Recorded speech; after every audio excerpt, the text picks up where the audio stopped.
ನಮಸ್ಕಾರ. ಕನ್ನಡ ಒನ್ಗೆ ಸ್ವಾಗತ. ನಾನು ನಿಮ್ಮ ಭಾಗ್ಯನಾರಾಯಣ ಬೊಗ್ಗವರಪು. ಪ್ರಿಯಾಂಕ್ ಖರ್ಗೆ ಅವರಿಗೆ ಬೆದರಿಕೆ ಮತ್ತು ಅವಾಚ್ಯ ನಿಂದನೆ ಮಾಡಿದಂತಹ ಒಂದು ಕರೆ ಇದೆಯಲ್ಲ, ಆ ಕರೆಯನ್ನು ಬೆನ್ನು ಹತ್ತಿದಂತಹ ಬೆಂಗಳೂರು ಮತ್ತು ಕಲಬುರಗಿ ಪೊಲೀಸರು ಆರೋಪಿಯನ್ನು ಬಂಧಿಸುವುದರಲ್ಲಿ ನಿನ್ನೆ ಯಶಸ್ವಿಯಾದರು. ಅವನ ಡೀಟೇಲ್ಸು ಇವತ್ತು ಎಲ್ಲವೂ ಹೊರಗಡೆ ಬಂದಿದೆ. ಯಾಕಂದರೆ ಅವನನ್ನು ಇವತ್ತು ಬೆಂಗಳೂರಿಗೆ ಕರೆದುಕೊಂಡು ಬರಲಾಗಿದೆ ವಿಚಾರಣೆಗಾಗಿ. ಸೊ ಆ ಸಂದರ್ಭದಲ್ಲಿ ಅವನ ಕುರಿತಾಗಿ ಹೊರಗಡೆ ಬಂದಿರುವಂತಹ ಮಾಹಿತಿ ಇದೆಯಲ್ಲ, ಅದು ಒಂದು ಕಡೆ ಅಯ್ಯೋ ಅನಿಸುತ್ತೆ, ಇನ್ನೊಂದು ಕಡೆ ಯಾಕೆ ಇವರಿಗೆಲ್ಲ ಇಷ್ಟು ಧರ್ಮಾಂಧತೆ, ಯಾರ ನಂಬಿಕೆಯ ಮೇಲೆ, ಯಾರ ಧೈರ್ಯದ ಮೇಲೆ ಇವರೆಲ್ಲ ಇದೆಲ್ಲ ಮಾಡಿಕೊಂಡು ಸಿಗಾಕೊಳ್ತಾರೆ ಅಂತ. ಯಾಕೆಂದರೆ ಇವನ ಬ್ಯಾಕ್ಗ್ರೌಂಡ್ ಇದೆಯಲ್ಲ, ಒಂದು ಕಡೆ ಬಡತನ, ಇನ್ನೊಂದು ಕಡೆ ಆರೋಗ್ಯ ಸಮಸ್ಯೆ, ಇನ್ನೊಂದು ಕಡೆ ಮತಾಂಧತೆ. ಅವನನ್ನು ಯಾರಾದರೂ ಕಾಪಾಡ್ತಾರ ಅಂದರೆ ಯಾರೂ ಕಾಪಾಡುವ ಮಟ್ಟಿಗೆ ಕಾಣಿಸ್ತಾ ಇಲ್ಲ. ಯಾರೋ ಬಿಡಿ, ಅವನ ಕುಟುಂಬ ಸದಸ್ಯರು ಸಹ ಇಲ್ಲಿಯವರೆಗೆ ಕಾಂಟ್ಯಾಕ್ಟ್ ಮಾಡಿಲ್ಲ ಅವನ ಕುಟುಂಬ ಸದಸ್ಯರು ಸಹ ಕಾಂಟ್ಯಾಕ್ಟ್ ಮಾಡಿಲ್ಲ. ಸೊ ಇದೆಲ್ಲ ಇನ್ಸೈಡ್ ಸ್ಟೋರಿ ಮಾಹಿತಿಯನ್ನು ನಿಮ್ಮ ಮುಂದೆ ಇಡುವಂತಹ ಒಂದು ಪ್ರಯತ್ನ ಮಾಡ್ತಿದ್ದೀನಿ. ಅವನ ಕುಟುಂಬದ ಹಿನ್ನೆಲೆಯನ್ನು ವಿವರಿಸ್ತೀನಿ. ಆದರೆ ಆ ಕುಟುಂಬ ಸದಸ್ಯರ ಯಾರ ಗೌಪ್ಯತೆಯನ್ನು ಸಹ ಇಲ್ಲಿ ಒಂದು ರೀತಿ ಹಾಳು ಮಾಡುವಂಥದ್ದು ಆ ಪ್ರಯತ್ನವನ್ನಂತೂ ಮಾಡಲ್ಲ. ಸಂಕ್ಷಿಪ್ತವಾಗಿ ಎಷ್ಟು ಹೇಳಬೇಕು ಅಷ್ಟನ್ನು ಮಾತ್ರ ಹೇಳ್ತೀನಿ. ಯಾಕಂದರೆ ತಪ್ಪು ಮಾಡಿರೋದು ಇವನು ಕುಟುಂಬವನ್ನು ಹೇಳ್ಕೊಂಡು ಬರೋದ್ರಲ್ಲಿ ಅರ್ಥ ಇಲ್ಲ. ಅದರಲ್ಲಿ ನಂಬಿಕೆ ಇಟ್ಟವನು ನಾನು. ಯಾಕಂದರೆ ನಾವು ಮಾನವತಾವಾದದಲ್ಲಿ ನಂಬಿಕೆ ಇಟ್ಟವರು. ಒಂದು ಸಮುದಾಯದ ಮೇಲೆ ಸಿಟ್ಟಿಗೆ ಒಬ್ಬ ಸಿಗಾಕೊಂಡ್ರೆ ಆ ಮನೆನ ಬುಲ್ಡೋಸರಲ್ಲಿ ಹೊಡೆದು ಹಾಕಿ ಆ ಇಡೀ ಕುಟುಂಬನ ಬೀದಿ ಪಾಲು ಮಾಡುವಂತಹ ನೀಚ ಮನಸ್ಥಿತಿ ನಮಗಿಲ್ಲ. ಯಾರು ತಪ್ಪು ಮಾಡಿದಾರೋ ಅವರ ಬಗ್ಗೆ ಮಾತ್ರ ಕ್ರಮ, ಅವರ ಬಗ್ಗೆ ಮಾತ್ರ ಮಾಹಿತಿ. ಸೊ ಅದೇ ರೀತಿಯಲ್ಲಿ ಎಷ್ಟು ಕೊಡಬೇಕು ಅಷ್ಟನ್ನೇ ನಿಮ್ಮ ಮುಂದೆ ಇಡುವಂತಹ ಪ್ರಯತ್ನ ಮಾಡ್ತೀನಿ. ಸೊ ಮೊದಲಿಗೆ ಅವನ ಪೂರ್ತಿ ಹೆಸರು ದಾನಪ್ಪ ಶ್ರೀಶೈಲ ನರೋನೆ. 40 ವರ್ಷ ವಯಸ್ಸಿವನಿಗೆ. ಇವನು ಆಕ್ಚುಲಿ ಮಹಾರಾಷ್ಟ್ರದಲ್ಲಿ ನೆಲೆಸಿದ್ದಾನೆ. ಆದರೆ ಅವನು ಮಹಾರಾಷ್ಟ್ರದವನಲ್ಲ, ಕನ್ನಡಿಗ, ಕರ್ನಾಟಕದವನು. ಕಲಬುರಗಿ ಅಫ್ಜಲ್ಪುರದ ಬಡದಾಳ ಅನ್ನುವಂತಹ ಗ್ರಾಮದಲ್ಲಿ ಹುಟ್ಟಿದ್ದವನು. ಅವನಿಗೆ 4 ವರ್ಷ ವಯಸ್ಸಿರಬೇಕಾದ್ರೆ ಅವನ ತಂದೆ ಒಂದು ಬುಕ್ ಫ್ಯಾಕ್ಟ್ರಿಯಲ್ಲಿ ಕೆಲಸ ಮಾಡ್ತಾರೆ. ಆ ಕೆಲಸದ ಆಧಾರದ ಮೇಲೆ ಮಹಾರಾಷ್ಟ್ರದ ಸೊಲ್ಲಾಪುರಕ್ಕೆ ಹೋಗಿರ್ತಾರೆ. ತಂದೆ ತಾಯಿ ಇಡೀ ಕುಟುಂಬ ಶಿಫ್ಟ್ ಆಗುತ್ತೆ. ಇವನಿಗೆ ಒಬ್ಬರು ತಂಗಿ ಇದ್ದಾರೆ. ಆ ತಂಗಿಯನ್ನ ಬಿಜಾಪುರದಲ್ಲಿ ಕೊಟ್ಟು ಮದುವೆ ಮಾಡಿದ್ದಾರೆ. ಇನ್ನೊಬ್ಬ ತಮ್ಮ ಇದ್ದಾನೆ. ಆ ತಮ್ಮ ಸೊಲ್ಲಾಪುರದಲ್ಲೇ ಬಟ್ಟೆ ಅಂಗಡಿ ಇಟ್ಕೊಂಡಿದ್ದಾನೆ. ಇದಿಷ್ಟು ಆ ಕುಟುಂಬದ ಹಿನ್ನೆಲೆ. ಯಾಕೆ ಹೇಳಿದೆ ಅಂದರೆ ಅವರು ಯಾವ ಸ್ಥಿತಿಯಲ್ಲಿದ್ದಾರೆ ಆರ್ಥಿಕವಾಗಿ ಅಂತ ನಿಮ್ಗೆ ಅರ್ಥ ಮಾಡ್ಕೊಳ್ಳೋದಕ್ಕೆ ಸುಲಭ ಆಗುತ್ತೆ. ಮಿಡಲ್ ಕ್ಲಾಸ್ಗಿಂತ ಕೆಳಗಡೆ ಇರುವಂಥವರು. ಆದರೆ ಧರ್ಮಾಂಧತೆ ಇವನನ್ನು ಈ ಮಟ್ಟಕ್ಕೆ ತೆಗೆದುಕೊಂಡು ಬಂದಿದೆ. ಇಂತಹ ಒಂದು ಇಕ್ಕಟ್ಟಿಗೆ ಸಿಕ್ಕಾಕ್ಸಿದೆ. ಸೊ ಏನು ಮಾಡ್ದ ಇವನು? ಅವನದೇ ಮಾತಿನಲ್ಲಿ ಹೇಳೋದಾದರೆ, ಅವನು ಕೊಟ್ಟಿರುವ ಸ್ಟೇಟ್ಮೆಂಟನ್ನು ವಿವರಿಸೋದಾದರೆ, ಅವನ ಪ್ರಕಾರ ಅಕ್ಟೋಬರ್ 14ನೇ ತಾರೀಕು ಫೇಸ್ಬುಕ್ಕನ್ನು ಸ್ಕ್ರೋಲ್ ಮಾಡ್ತಿದ್ದಂತೆ. ಆಗ ಪ್ರಿಯಾಂಕ್ ಖರ್ಗೆ ಅವರ ಹೇಳಿಕೆಯನ್ನು ಗಮನಿಸಿದ್ದಾನೆ. RSS ಅನ್ನು ನಿಷೇಧ ಮಾಡುವ ರೀತಿಯಲ್ಲಿ ಬಂದಿರುವ ಹೇಳಿಕೆ. ಆ್ಯಕ್ಚುಲಿ ನಿಷೇಧದ ಬಗ್ಗೆ ಅವ್ರು ಮಾತಾಡಿಲ್ಲ. ಅದೆಲ್ಲ ಈ ಸಂಘಿಗಳು ಹುಟ್ಟು ಹಾಕಿದಂಥ ಕತೆ.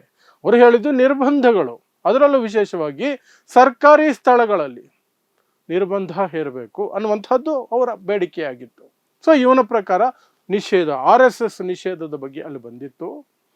ಅದನ್ನು ನೋಡಿದ ನಾನು, ಅದಕ್ಕೆ ಬಂದಿದ್ದಂತಹ ಕಮೆಂಟ್ಗಳನ್ನು ನೋಡಿದೆ. ಕಮೆಂಟ್ಗಳು ಕೆಟ್ಟ ಕೊಳಕ ಭಾಷೆಯಲ್ಲಿ ಬೈದಿದ್ದನ್ನು ನೋಡಿದೆ. ಸೊ ನನಗೂ ಏನಾದರೂ ಪ್ರತಿಕ್ರಿಯಿಸಬೇಕು ಅನ್ನಿಸ್ತು. ಹೋಗಿ ಕುಡ್ಕೊಂಡು ಬಂದೆ ಬೆಳಗ್ಗೆ. ಯಾವಾಗ? 14ನೇ ತಾರೀಕು, ಅಕ್ಟೋಬರ್ 14ನೇ ತಾರೀಕು. ಅವನೇ ಬರ್ಕೊಟ್ಟಿರುವಂತಹ ಸ್ಟೇಟ್ಮೆಂಟ್ ಇದು. ಅವನೇ ಕೊಟ್ಟಿರೋ ಸ್ಟೇಟ್ಮೆಂಟ್ ಪೊಲೀಸರಿಗೆ. ಬೆಳಗ್ಗೆ 9 ಗಂಟೆ ಕುಡಿದ್ಬಿಟ್ಟು ಬಂದ್ಬಿಟ್ಟು ಮೊದಲನೇ ಕಾಲ್ ಮಾಡ್ತಾನೆ. ಟೋಟಲ್ 3 ಕಾಲ್ ಮಾಡಿರೋದವನು ಪ್ರಿಯಾಂಕ್ ಖರ್ಗೆ ಅವರಿಗೆ. ಅವನೇ ಒಪ್ಕೊಂಡಿರೋ ರೀತಿಯಲ್ಲಿ 3 ಕಾಲ್ ಮಾಡಿದ್ದಾನೆ. ಒಂದನೇದು 9 ಗಂಟೆಗೆ ಮಾಡದ್ನಂತೆ. ಫೋನ್ ಎತ್ತಿದ ತಕ್ಷಣ ಹಿಂದಿಯಲ್ಲಿ ಮಾತಾಡಿದ್ದಾನೆ. ಪ್ರಿಯಾಂಕ್ ಖರ್ಗೆ ಅವರು ಕಟ್ ಮಾಡಿದ್ದಾರೆ, ಹಿಂದಿಯಲ್ಲಿ ಯಾರೋ ಮಾತಾಡ್ತಿದ್ದಾರೆ ಅಂತ. ಮತ್ತೆ ಸ್ವಲ್ಪ ಹೊತ್ತು ಬಿಟ್ಟು ಮತ್ತೆ ಫೋನ್ ಮಾಡಿದ್ದಾನೆ. ಫೋನ್ ಮಾಡಿ ಮಾತಾಡೋಕ್ಕೆ ಶುರು ಮಾಡಿದ್ದಾನೆ. ಅದಕ್ಕೆ ಪ್ರಿಯಾಂಕ್ ಖರ್ಗೆ ಅವರು, ನೀವು ಕೆಟ್ಟ ಕೊಳಕ ಭಾಷೆಯಲ್ಲಿ ಮಾತಾಡ್ತೀರಾ, ನಿಮ್ಮ ಜೊತೆ ನಾನು ಮಾತಾಡಲ್ಲ ಅಂತ ಕಟ್ ಮಾಡಿದ್ದಾರೆ. ಮತ್ತೆ 9:30 ಹೊತ್ತಿಗೆ ಈ ಸಿಟ್ಟಿನಲ್ಲಿ 2 ಬಾರಿ ಫೋನ್ ಮಾಡಿದಾಗಲೂ ಎತ್ತಿಲ್ವಲ್ಲ, ಸರಿಯಾಗಿ ಸ್ಪಂದಿಸಿಲ್ವಲ್ಲ ಅನ್ನೋ ಸಿಟ್ಟಿಗೆ 3ನೇ ಬಾರಿ ಫುಲ್ ಪ್ರಿಪೇರ್ ಆಗಿ ಫೋನ್ ಮಾಡಿದ್ದಾನೆ. ಅಷ್ಟೊತ್ತಿಗೆ ಪ್ರಿಯಾಂಕ್ ಖರ್ಗೆ ಅವರು ಸಹ ಇದನ್ನು ರೆಕಾರ್ಡ್ ಮಾಡಿಕೊಂಡ್ರೆ ಒಳ್ಳೇದು ಅಂತ ಒಂದು ವಿಡಿಯೋ ರೆಕಾರ್ಡಿಂಗ್ಗೆ ಸಿದ್ಧತೆ ಮಾಡಿದ್ರು. ಅಥವಾ ಅಲ್ಲಿ ಆ ಕಾಲ್ ಬಂದ ನಂತರ ಅದನ್ನು ರೆಕಾರ್ಡ್ ಮಾಡೋಕ್ಕೆ ಶುರು ಮಾಡಿದ್ರು. ಅದೇ ಎಲ್ಲ ಕಡೆ ವೈರಲ್ ಆದಂತಹ ಫೋನ್ ಕಾಲ್. 3ನೇ ಮತ್ತು ಕೊನೆಯ ಕಾಲ್ ಅದು. ಅದರಲ್ಲಿ ಅವನು ಕೆಟ್ಟ ಕೊಳಕ ಭಾಷೆ ಮಾತಾಡಿರೋದು, ಅವಾಚ್ಯ ಶಬ್ದಗಳಿಂದ ನಿಂದಿಸಿರೋದು, ಕುಟುಂಬ ವರ್ಗವನ್ನು ಎಳ್ಕೊಂಡು ಬಂದಿರೋದು, ಹೆಂಡತಿ ತಾಯಿ ಎಲ್ಲರನ್ನು ಎಳ್ಕೊಂಡು ಬಂದು ಬೈದಿರೋದು ಮತ್ತು ಬೆದರಿಕೆ ಹಾಕಿರೋದು ಆ 3ನೇ ಕಾಲಲ್ಲೇ ಇರುವಂತಹದ್ದು. ಇಷ್ಟನ್ನೆಲ್ಲ ಯಾಕೆ ಮಾಡಿದೆ ನೀನು ಅಂತಂದ್ರೆ, ಅವನು ಹೇಳ್ತಾನೆ, ನಾನು RSS ನಡೆಸುವಂತಹ ಬೈಠಕಗಳಿಗೆ, ಸಭೆಗಳಿಗೆ ಆಗಾಗ ಹೋಗ್ತೀನಿ, ಅಲ್ಲಿಂದ ನಾನು ಪ್ರೇರೇಪಿತನಾಗಿದ್ದೀನಿ, ಆ ಪ್ರೇರೇಪಣೆಯಿಂದಾನೇ ನಾನು ಈ ಕಾಲ್ಸನ್ನು ಮಾಡಿದೆ. RSS ಅನ್ನು ನಿಷೇಧ ಮಾಡೋದ್ರ ಬಗ್ಗೆ ನನಗೆ ಸಿಟ್ಟು ಬಂತು, ಹಾಗಾಗಿ ಹೀಗೆ ಮಾಡಿದೆ ನಾನು. ಆದರೆ ನಾನು RSS ನ ಸಕ್ರಿಯ ಕಾರ್ಯಕರ್ತ ಅಲ್ಲ, ರಿಜಿಸ್ಟರ್ ಮಾಡ್ಕೊಂಡಿಲ್ಲ, ಎಲ್ಲೂ ನೋಂದಣಿ ಮಾಡ್ಕೊಂಡಿಲ್ಲ ಒಬ್ಬ ಕಾರ್ಯಕರ್ತನಾಗಿ ಇನ್ನೇನೋ, ಆದರೆ ಅವ್ರ ಸಭೆಗಳಿಗೆ ಹೋಗ್ತಿರ್ತೀನಿ. ಈ ನೋಂದಣಿ ಅನ್ನೋದಿದೆಯಲ್ಲ RSS ವಿಚಾರದಲ್ಲಿ, ಸ್ವತಃ RSS ನೋಂದಣಿ ಮಾಡ್ಕೊಂಡಿಲ್ಲ, ಇನ್ನು ಅಲ್ಲಿಗೆ ಹೋಗೋರು ನೋಂದಣಿ ಮಾಡ್ಕೊಳ್ಳೋದು ಅಂದ್ರೆ ನನಗೇನು ಅರ್ಥನೇ ಆಗಲಿಲ್ಲ. ಅದೊಂಥರ ಅಭ್ಯಪಾರಿ ಗುಂಪದು, ಅದಕ್ಕೊಂದು ರಿಜಿಸ್ಟ್ರೇಷನ್ ಇಲ್ಲ, ರಿಜಿಸ್ಟ್ರೇಷನ್ ನಂಬರ್ ಇಲ್ಲ, ಎಂಥದ್ದು ಇಲ್ಲ.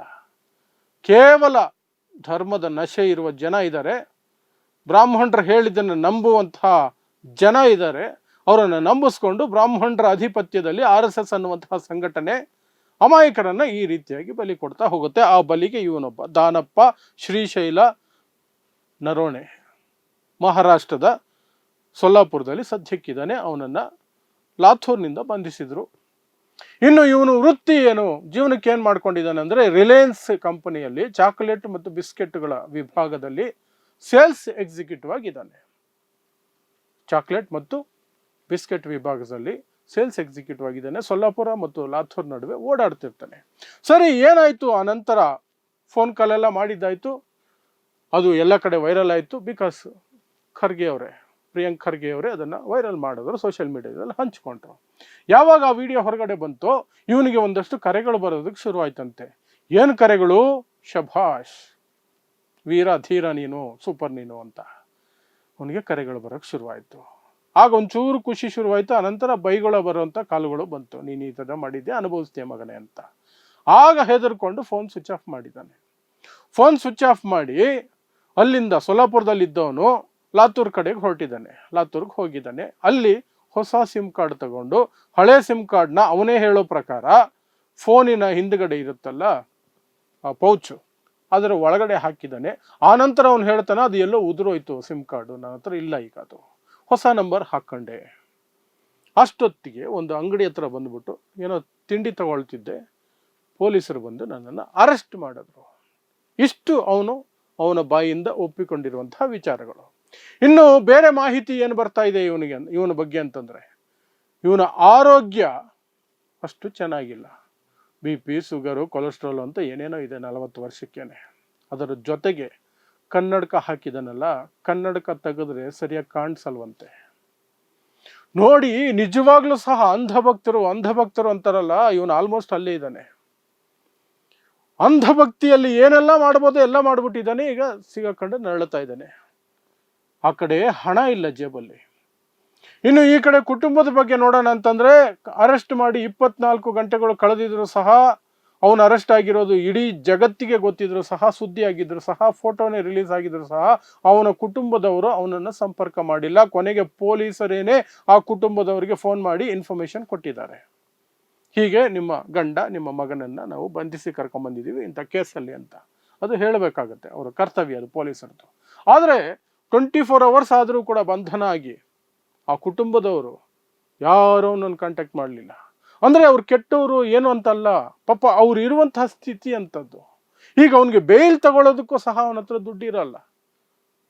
ಇಂಥವ್ರ ಹತ್ರ ಇರಲ್ಲ. ಇಂಥವ್ರನ್ನ ಎತ್ತಿ ಕಟ್ಟಿದವರು AC-ಗಳಲ್ಲಿ ಬೆಣ್ಣೆ ತುಪ್ಪ ತಿನ್ಕೊಂಡು ಅವ್ರ ಮಕ್ಕಳನ್ನ ಇಂಟರ್ನ್ಯಾಷನಲ್ ಸ್ಕೂಲ್ಗಳು ಕಾಲೇಜುಗಳಲ್ಲಿ ಓದಿಸ್ಕೊಂಡು ಸಾಧ್ಯ ಆದರೆ ಫಾರಿನಲ್ಲೇ ಸೆಟ್ಲ್ ಮಾಡಿಬಿಡ್ತಾರೆ. ಅಮೇರಿಕಾ, UK, ಜರ್ಮನಿ ಅಂಥ ಜಾಗಗಳಲ್ಲಿ ಕೆಲಸ ಕೊಡಿಸಿ ಅಲ್ಲೇ ಸೆಟ್ಲು. ಇಂಡಿಯಾಗೆ ಬರೋಕ್ಕೆ ಹೋಗಬೇಡಿ ನೀವು.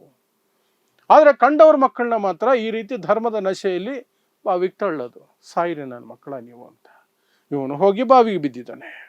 ಇಷ್ಟೆಲ್ಲ ಕಥೆಗಳಾಗಿದ್ದಾವೆ. ಮದುವೆ ಆಗಿ 11 ವರ್ಷ ಆಗಿದೆ, ಮಕ್ಕಳಾಗಿಲ್ಲ ಇನ್ನು. 11 ವರ್ಷ ಮದುವೆ ಆಗಿ, ಪಾಪ ಹೆಂಡತಿ ಗೋಳು, ತಂದೆ ತಾಯಿ ಗೋಳೀಗ, ತಮ್ಮ ತಂಗಿ ಏನು ಮಾಡೋಕ್ಕಾಗತ್ತೆ?